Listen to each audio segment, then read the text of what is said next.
앵커, 국가 경제의 중추인 삼성전자에 드리워졌던 파업의 먹구름이 극적으로 거쳤습니다. 그러나 성과급 지급을 둘러싼 갈등은 일단락되었으나 내부적으로는 또 다른 갈등의 불씨가 살아나고 있어 귀추가 주목됩니다. 기자, 네, 삼성전자 노사가 6개월간의 진통 끝에 성과급 협상에 잠정 합의했습니다. 당초 오늘 21일로 예정되었던 파업은 무기한 보류되었으며 노조는 오는 22일부터 27일까지 잠정 합의안에 대한 찬반 투표를 진행할 예정입니다. 삼성그룹 최승호 초기업 노조위원장은 국민께 심려를 끼친 점에 대해 사과했으며 삼성전자 측은 이번 사태를 겸허히 받아들이고 성숙한 노사관계 구축을 통해 국가 경제에 더욱 기여하겠다고 밝혔습니다. 이번 삼성전자의 노사 갈등은 재계 전반에 걸쳐 조직 문화와 미래 경쟁력 재정비의 필요성을 시사하고 있습니다. 앵커, 그렇다면 이번 협상 타결의 과정과 배경, 그리고 앞으로 삼성전자가 안고 있는 과제들에 대해 좀 더 자세히 짚어보겠습니다.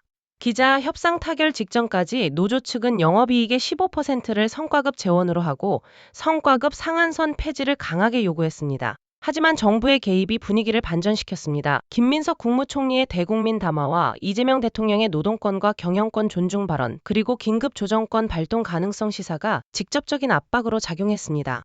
결정적으로 2차 사후조정 결렬 직후 이재명 대통령이 적정한 선이 있어야 한다고 언급했고 김영훈 고용노동부 장관이 중재자로 나서면서 밤 10시 30분 극적인 타결을 이끌어냈습니다. 한 반도체 업계 관계자는 정부의 강력한 압박이 없었다면 합의는 어려웠을 것이라고 전했습니다. 앵커, 하지만 해결해야 할 과제가 산적해 있다는 말씀입니다. 가장 시급한 문제는 무엇입니까? 기자, 가장 시급한 과제는 바로 노노 갈등입니다. 이번 협상이 반도체 DS 부문에 집중되면서 스마트폰과 가전 등 완제품 DX 부문의 성과급 문제는 다뤄지지 못했습니다.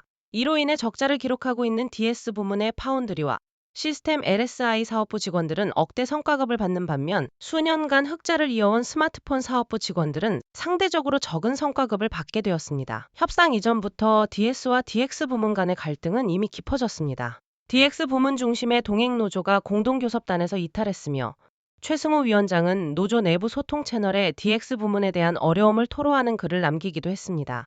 노조가 파편화되면서 삼성전자는 향후 DS와 DX 부문별로 임금 협상을 진행해야 하는 상황에 놓였고 이는 경영 리스크를 2배로 늘리는 결과를 초래했습니다. 앵커, 이러한 상황이 반복될 가능성은 없겠습니까? 기자, 그 우려가 현실화될 가능성이 있습니다.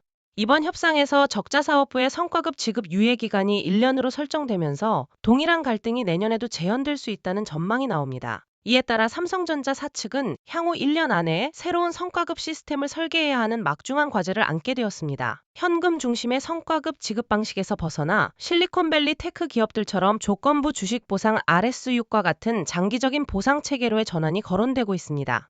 송원재 서울시립대 교수는 새로운 상황에 대한 기준과 근거가 부족하다며 노사 양측의 이해관계에서 자유로운 전문가 집단이 객관적인 기준을 제시해야 한다고 강조했습니다. 앵커, 결과적으로 파업 리스크가 해소되면서 주가에는 긍정적인 영향이 있을 것으로 예상되는데요. 기자, 네, 파업이라는 불확실성이 제거되면서 삼성전자 주가에 단기적인 상승 모멘텀이 작용할 것이라는 분석이 나옵니다. 최근 한 달간 SK하이닉스나 마이크론 등 경쟁사 대비 상대적으로 부진했던 삼성전자 주가가 주가 줄맞추기 차원에서 상승할 수 있다는 전망입니다. 한편 이번 삼성전자 성과급 갈등은 한국 사회의 새로운 유형의 노조 모습을 드러냈다는 평가도 받고 있습니다. 업계 관계자는 과거와 달리 여론에 얽매이지 않고 자신들의 이익을 최우선하는 모습을 보였다며 더 이상 충성심이나 애사심만으로는 노사 문제를 해결하기 어렵다는 점을 보여줬다고 덧붙였습니다. 앵커, 삼성전자가 이번 갈등을 계기로 조직 문화와 보상 체계를 어떻게 혁신해 나갈지 앞으로의 행보에 더욱 관심이 쏠립니다. 이상 보도 마치겠습니다.